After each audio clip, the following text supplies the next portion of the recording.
Today, the Yeezy 350 V2 Static just released, and it wasn't the best release, but a lot of us saw success, and that's what's good. Today, we're essentially going to be going over exactly what happened and why it happened, and also a quick tip at the end for those of you who want to go for future hyped Yeezy drops. Also, apologies in advance for my voice. I'm just getting over bronchitis. Pretty bad. But kicking it off, we all took an L the night before. As soon as Yeezy Supply updated their page to where it said nothing in comparison to now saying 9 a.m. Pacific time, 12 p.m. Eastern time, that's when we all took our biggest L. And the reason this is because obviously if this were to release at a random time, which I was really hoping for, there would be significantly less traffic. Hypothetically, if they did end up dropping randomly at, say, even 3 a.m. Eastern time, there's obviously not going to be as many people on the site, and because of that, despite limited stock, it would have been easier to cop these if you were up in time. So kicking it off today at 11:23 a.m. Eastern time, this is when the password page came up for Yeezy Supply.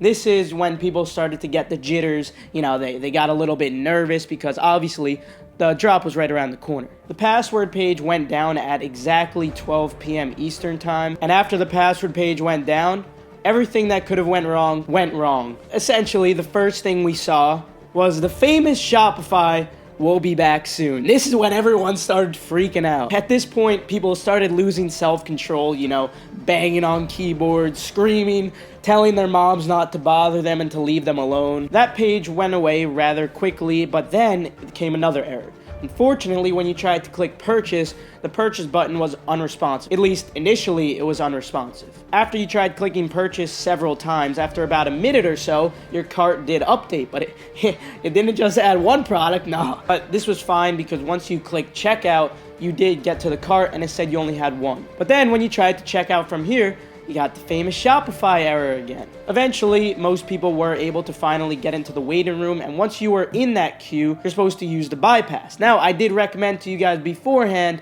just because the bypass is so inconsistent. In this video right here, I basically was mentioning that you should use the bypass, but you should only use it on one Chrome user, and then on the other Chrome user, don't use it so it doesn't screw you up, because occasionally that will send you back and you'll lose your spot in line, which is really crucial considering this is a first come first serve basis. For those of you who did watch my video from 9 months ago or something like that, I did reference it in the recent video, you guys were able to successfully use the bypass jig. But unfortunately, not all of us. And it wasn't just you guys. I myself couldn't even use my own jig to my success. At least it took me an hour to do it. So obviously it was quite evident that this jig is still quite inconsistent, but that does not mean that we shouldn't be attempting to use it. Like I said, we used two different Chrome users, so even if hypothetically you got kicked back, those two sessions don't interfere. A lot of you guys were able to get the bypass working right off the bat, and that was fantastic. Personally, it took me about an hour or so to finally get the bypass. Personally, I was only able to get a size 5, but a lot of you guys did a lot better than me.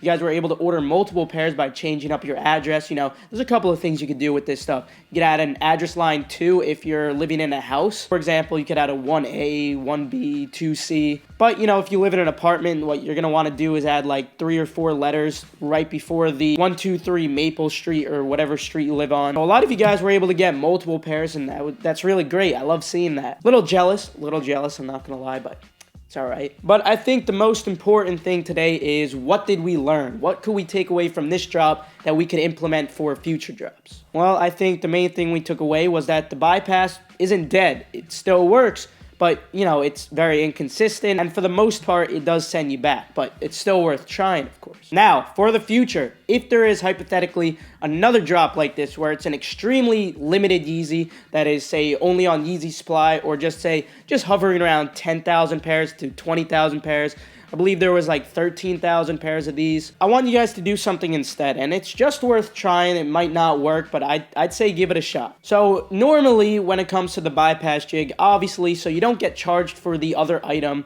you're going to want to remove it from your cart, correct? Well, this time I don't actually want you guys to remove it from your cart. In this case, I actually want you to leave it in your cart, and it's not that bad considering socks are only $15. So for this time, I want you guys to actually leave the socks in your cart, and the reason I'm saying this is because when you create a checkout, it generates a token for you, an access token. But the issue with this is that these can expire over a period of time. And especially if you remove an item from cart, I'm not sure how long that token will last for. So perhaps to make this extremely consistent, maybe we have to leave the socks in that cart. Now, I completely understand that's a $15 hit. And already with the $20 shipping for Yeezy Supply, you're probably not going to want to do this on any normal release. So yeah, you're going to want to reserve this for the more hype drops. And really, Yeezy Supply in general, I don't even like going on there. For example, the non-3M statics, although I think they're going to be profitable in sizes under 7, 12.5, and 14, I don't think I'm going to be going for Yeezy Supply just because of that $20 shipping. So yeah, I would say when there's another hype drop like this, because I'm sure in the future there's going to be plenty of these really hype drops, I would definitely recommend keeping some socks in your cart. But anyway, that's actually going to conclude today's video. Feel free to leave a like if you enjoyed the video or if you perhaps learned a thing or two. Also, subscribe and turn on post notifications to stay 100% updated on any hype shoe that's going to be releasing in the future. With that, though, I'll see you guys later. Have a fantastic rest of your day. Good luck on future releases, of course, and I do apologize for my voice, unfortunately. Now there's just one thing to say. Get your foot off my foot. Ah. Get your foot off my foot. Yeah. Get your foot off my foot. Oh. Get your foot off my foot. Yeah. Get your foot out my foot, yo. Get your foot off my foot. Yeah. Get your foot off my foot. Get your foot off my foot. Get your foot off my foot. Get your foot off my foot.